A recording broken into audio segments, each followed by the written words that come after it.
Kashmir News Service presents. अस्सलाम वालेकुम everyone, आप देख रहे हैं कश्मीर न्यूज़ सर्विस। हमारे साथ मौजूद है अभी Jammu and Kashmir contractors coordination committee के प्रेसिडेंट गुलाम जिलानी पुरजा साहब। आज इनसे बात होगी कि how does this lockdown effect the contractors committee. Sir, you are most welcome to the KNS first. मैं सबसे पहले केएनएस का बड़ा शुक्रगुजार हूँ, जिन्होंने जो कॉन्ट्रैक्टर फ्रेटर्निटी को यहाँ पर सुनने आए हैं या पूछने आए हैं क्या हालात है, इसलिए मैं केएनएस का बड़ा शुक्रगुजार हूँ।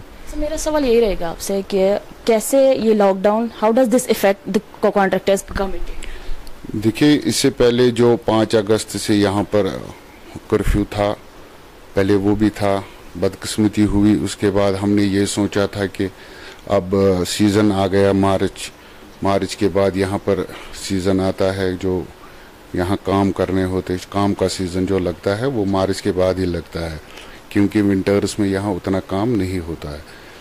लेकिन उसके साथ साथ ही यहाँ लॉकडाउन हुआ, इसलिए इस वक्त जो हमारी कॉन्ट्रैक्टर फ्रेटर्निटी है बहुत ही परेशान है, बहुत से बेरोज़गार हैं। हम इस फ्रेटर्निटी के साथ मुंसलिक जम्मू कश्मीर के सारे ठेकेदार कुल मिला के हम कम से कम 30,000 इसमें इस वक्त पड़े हुए हैं कि इस कॉन्ट्रैक्टर जो काम रोज़गार चला रहे हैं अपना। लेकिन लॉकडाउन की वजह से हमारा बहुत सा नुकसान हुआ, डेवलपमेंट के हवाले से बहुत सा नुकसान हुआ, मटेरियल के हवाले से बहुत सा नुकसान हुआ। ये परेशानी है, वबाई बीमारी फैल गई, क्या करे, ये तो बदकिस्मती है हमारी। क्या आपकी बिल्स या टेंडर्स अभी तक पेंडिंग है? देखिए, 2014 से हमारे जो पिछले बकाया जा है 2014 के जो हमारे, वो अभी बिल्स हमारे पेंडिंग हैं, क्योंकि जो यहाँ पर पीडीपी और बीजेपी की गवर्नमेंट थी, उन्होंने यहाँ पर 2014 में सैलाब आया, सैलाब की वजह से हमें बहुत सा काम करना पड़ा। यहाँ बहुत तबाही, जैसे आपको जानते हैं, सब लोग जानते हैं, कश्मीर के लोग जानते हैं यहाँ कौन सी तबाही, यहाँ कुछ भी नहीं रह गया था। हॉस्पिटल्स ख़त्म हुए थे, स्कूल्स ख़त्म हुए थे, सड़कें ख़त्म हुई थी, ब्रिजेस ख़त्म हुए थे, फुट ब्रिजेस ख़त्म हुए थे, होटल्स ख़त्म हुए थे, जो यहाँ की सरकारी कोठियाँ हैं वो ख़त्म हुई थी, उनको रेनोवेट वापस कर दिया और उसको हमने उस ढांचे को, पूरे ढांचे को वापस बनाया। ये हमारा काम उस वक्त 2015 में, 2016 में, 2017 में बियॉन्ड एलोकेशन हो गया, बहुत एक ह्यूज सी लायबिलिटी है। लेकिन जो पिछली गवर्नमेंट यहाँ थी, बीजेपी और पीडीपी, उनको पता था, उन्होंने हमें काम करवाया था, वो हमें सिरे से थोड़ा थोड़ा पैसा देती थी, पिछला पैसा भी देती थी और नया काम भी करवाती थी, साथ साथ में हम चलते थे। लेकिन बदकिस्मती जब से ये यहाँ गवर्नर राज हुआ, तब से जो हमारी पिछली पेमेंट है उसका अभी तक कोई एक पैसा भी हमें नहीं मिला। आए रोज़ हम तमाम जो एलजी एडमिनिस्ट्रेशन है सबसे मिले, चाहे एडमिनिस्ट्रेटिव सेक्रेटरीज है, चाहे यहाँ के एडवाइज़र्स है। हालांकि खुद हम एलजी साहब से भी मिले पिछले मार्च में, उन्होंने कहा था, मार्च में हमने मिले थे, उन्होंने कहा था कि इस वक्त मार्च चल रहा है तो मैं ये टेकअप करूँगा गवर्नमेंट ऑफ इंडिया से, आहिस्ता आहिस्ता करके मार्च के बाद में ये पैसे आपको दूंगा। लेकिन बदकिस्मती है, अभी ईद उल अज़हा आने वाला है, अभी तक ये पैसे नहीं वागुजार हुए। मेरा सवाल रहेगा, जैसे हम खाली गवर्नमेंट की नहीं बात करते, हम प्राइवेट की भी बात करें, लोकल्स की अगर बात करें कि अगर किसी को अभी घर बनाना हो, किसी भी किस्म की कॉन्ट्रैक्टिंग, किसी भी किस्म का काम हो, तो उनको बड़ी दिक्कतें सामने आती है रिगार्डिंग मटीरियल, तो उस हवाले से आप क्या कहना चाहेंगे?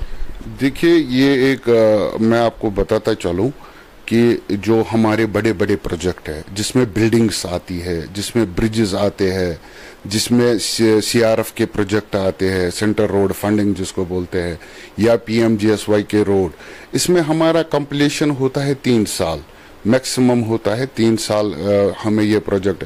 अब देखिए कि हमने पिछले साल इसमें टेंडर डाले हैं, सीआरएफ में, पीएमजीएसवाई में, या किसी ने बिल्डिंग में डाले हैं, या किसी ने ब्रिज में। हमने पिछले साल यही एनालाइज किया था कि हमारी रेट इस वक्त बाजरी की पिछले साल 4,000 थी, आज वो 7,500 पहुंच गई। हमने ये एनालाइज किया था कि रेत गाड़ी जो थी वो 6,500 में, आज वो 14,000 में اس وقت مل رہی ہے. ہم نے 19,000 اس وقت یہ اینٹ کی گاڑی پڑ رہی تھی, اس وقت وہ 32,000 میں. مجھے لگتا ہے اس سے یہ جو ریٹ انہانس ہو گئی ہے, مارکیٹ بڑھ گیا ہے, اس سے ڈیولپمنٹ پہ بہت اثر پڑنے والا ہے. کیونکہ جو ہم نے ٹینڈرز ڈالے ہیں وہ ہم نے اسی ریٹ پہ اس وقت کمپٹیشن میں ہم نے ٹینڈرز ڈالے ہیں, وہ کمپٹیشن میں اس وقت جو ریٹ اس وقت جو ابرپلی 100% مجھے لگتا ہے 100% ریٹ انکریز ہو گئی. اس سے ڈیولپمنٹ پہ بہت اثر پڑنے والا ہے. یہ کیوں ہوا؟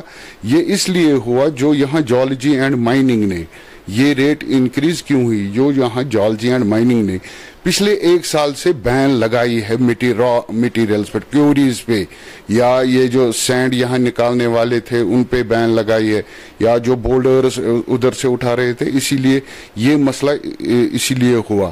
مجھے لگتا ہے کہ میں آپ کے مادھیم سے گزارش کرنا چاہتا ہوں LG صاحب کو, وہ جلد سے جلد اس مسئلے پر غور فرمائے, تاکہ مجھے لگتا ہے کہ یہ جو ڈیولپمنٹ اس وقت جموں کشمیر کی پورے اسٹیٹ کی جو ڈیولپمنٹ وہ ہالٹ ہو جائے گی اس سے.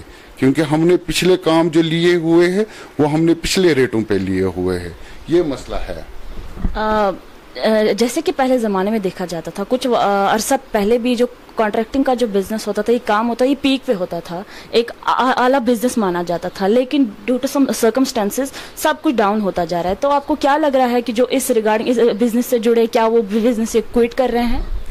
ہاں, نیچرلی اب آہستہ آہستہ اس سے بھی پہلے جو یہاں پر بے روزگاری تھی, یہاں پر جو بہت بے روزگاری ہے اب مجھے لگتا ہے ان 30 سال میں, کیونکہ اب لگتا تھا کہ جو یہاں پر پڑھے لکھے نوجوان اس میں آتے تھے, وہ کام کرتے تھے, وہ تھوڑا تھوڑا کام کرتے تھے. لیکن مجھے لگتا ہے اب یہ جو پیمنٹ کا مسئلہ بن گیا, یہ جو پیمنٹ کا مسئلہ بن گیا, اس سے مجھے لگتا ہے کہ اب یہ آہستہ آہستہ جو لوگ ہیں بیچارے, اب وہ جن کے پاس سورسز نہیں ہے, اب یہ آہستہ آہستہ ہم یہ چھوڑ رہے ہیں. بہت سے ٹھیکیداروں نے ابھی چھوڑ دی, کسی نے شاپ کھلا ہے, کسی نے کچھ کام کیا ہے.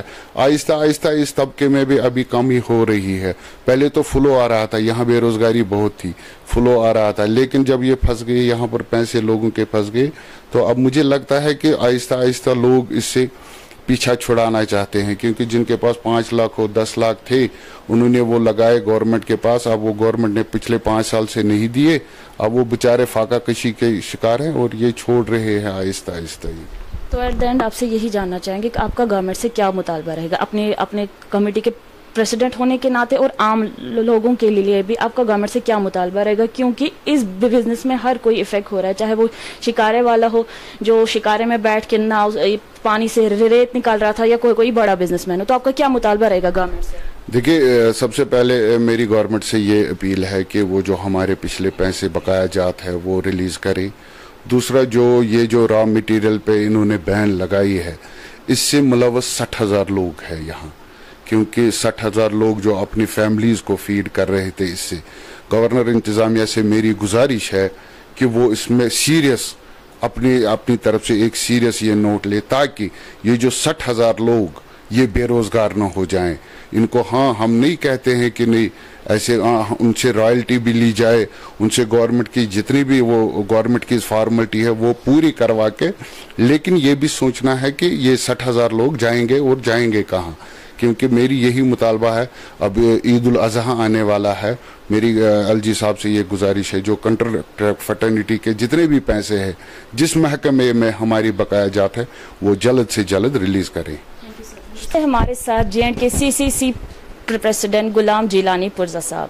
اب دیکھنا یہی ہے ان کی کئی باتوں پہ گورنمنٹ اپنا فیصلہ کیا سناتی ہے, یہ تو آنے والا وقت ہی بتائے گا. With camera person Sohail Naik, this is راہندا, Kashmir news service, Srinagar. Thanks for watching Kashmir News Service.